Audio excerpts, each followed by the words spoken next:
Welcome back to Newlands. It's lunchtime. South Africa have reduced Pakistan to 155 for 6.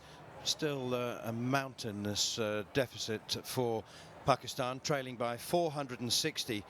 And I'm delighted to say that the man who's providing us with so much information during the course of this series has joined us on air, Rodney Ulyate. Thank you for scrubbing up so well. You've obviously got yourself a new shirt and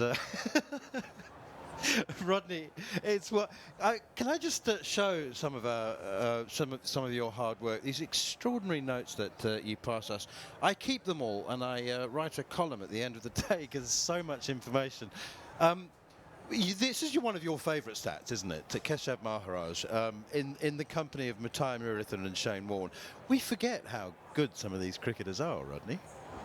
First of all, thank you, Manners, for having me. I'm digging you out from the back of the commentary box. A bit nervous being deprived of my protective bulwark. Those are the sorts of stats I like. There are the ones that fortify what commentators say, and those usually aren't all that surprising. They carry a conversation forward. And then there are the ones that, really make the eyes pop. And that certainly does. We all rate Keshav highly, but that is, as you say, capital E elite company. Sometimes you prepare yourself, you prime yourself for a certain stat, don't you? And it doesn't materialise. And sometimes you have a hunch. I mean, as we all do as commentators, we think, wow, he's bowled. Is he bowling poorly? Is he bowling badly? Is he bowled more short balls than usual? And you prime yourself, and sometimes they don't materialise. I know that you'd primed yourself with the sixes stat, hadn't you? You sort of thought South Africa have been hitting a lot of sixes in the last year, and then you go and research it and find out that they've actually hit more sixes in this year than they have in the previous 4, which is an extraordinary level of research. Where do you dig up that information? I mean, a lot of that sort of thing's just serendipity. I must confess, when I began this job, I did take it extra seriously, built myself a vast database, and the problem I found was that if anything, it did too much. When you have something that can do anything, you do try in this line of work to do everything. And you get yourself so entangled in the weeds that in the end, you wind up doing next to nothing. So nowadays, I rely almost exclusively on your stats gurus, your cricket archives, and your house stats. I've become pretty skillful at navigating those, and I find they're especially powerful engines nowadays. In the past 5 or 6 years, I mean, it's extraordinary what you can mine from them. So I don't waste any time compiling my own vast collection of. How did you get into this? Have you? I mean, it can become an obsession. Cricket statistics can become an obsession. I have to confess that I'm obsessed. I love a good stat. A good stat can put a smile on my face for days. When did your healthy obsession begin? Oh, well, my healthy obsession, I wouldn't call it healthy, but it began a good 20 years ago as a young boy, copying out scorecards from SA Cricket Action, the then standard cricket magazine. How I got into this line of work, it owes everything to Andrew Sampson. I was at... The Wiz. The man, the myth, the legend, yes.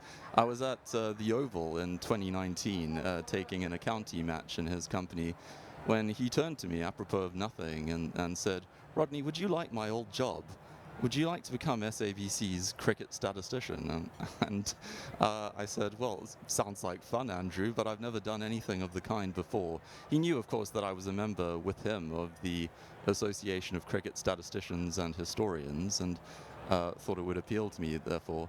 And after a bit of hesitation and self-doubt, I ultimately said yes, and the rest, as it were, is history. Numbers are one thing. I'm also obsessed with personalities and characters because cricket is full of the richest and enlightening and sometimes sad personalities. And irritating commentators like me will pester you for the personality of cricketers. Paul Winslow we had yesterday, and I confess I didn't know him. He was the least experienced player to make his debut for South Africa before Kwena Mapaka, and the numbers are one thing, but it was the personality, and you were able to answer that as well. Are you just really good at Google? That does help, yeah. I was also at a slight advantage there in that a relative of mine, my great uncle, Clive Ulyate, more famous in sporting circles for his efforts as a fly half for the Springboks, he made his debut alongside Mr. Winslow in 1955. Seems to have been run out by him though, so I'm not sure his memories of the old boy are quite as fond as mine now are. You're writing a book? You are, aren't you? Yeah, an epic chronicle of the first of all test matches, the 150th anniversary of which is impending. I understand the MCG have huge plans, so I'm looking into that, partly as a passion project, partly to cash in, and have stumbled upon a few really interesting things. I'd be happy to share if you don't think viewers would be too bored. I'll be buying it. I want a signed copy as well. Do you find yourself disappearing down the most delightful rabbit holes? When I mean, do you if you've got a couple of hours off at home, do you go stat mining? I used to. Working on it though does I'm not quite as enthusiastic about wasting all my spare time on it as I used to be. It's not a waste; it's an investment.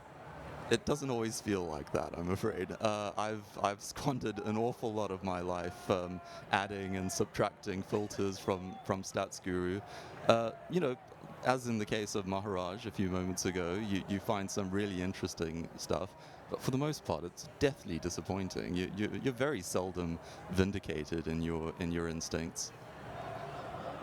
Rodney, it's an absolute pleasure to work with you. I have to say that I've spent many years working with the Wiz, Andrew Sampson. I thought that nobody would ever be able to compare, but you are a very